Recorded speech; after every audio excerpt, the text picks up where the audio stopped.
Run is sus.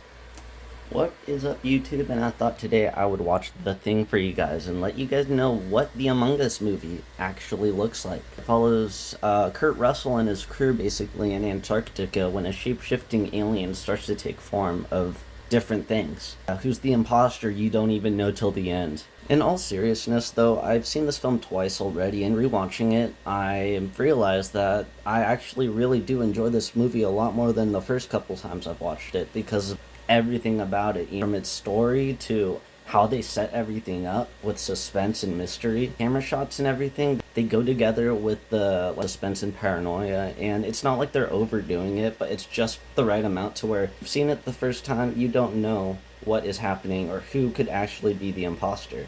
I think whoever wrote this film put a lot of emphasis on like camaraderie and trusting one another. It also had a good visual effects and stuff, like the explosions or the wind out there. Everything about the effects are pretty solid. I wouldn't say that this soundtrack is memorable per se, but I mean, maybe if you're into soundtracks, you might like this one, but personally, I'm not a big fan. Yeah, this film was very psychological, the tactics used in the film. It was basically just a group of guys just confused as hell as to who's who. They kept the pacing consistent the whole time. You're on one scene and then you're moving to the next and you're like, what's gonna happen? You know what I mean? There's no scene where you're sitting still because the action kind of starts right away.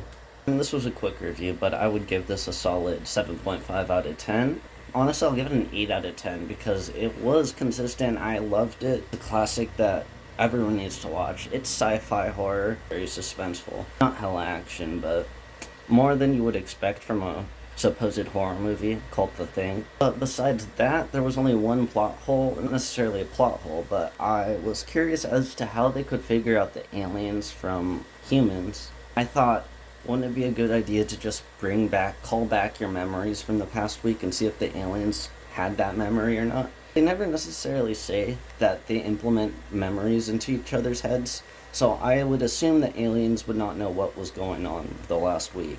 Kurt Russell had just talked about how their week's been and stuff like that and had a conversation, then I think things would have been better quicker.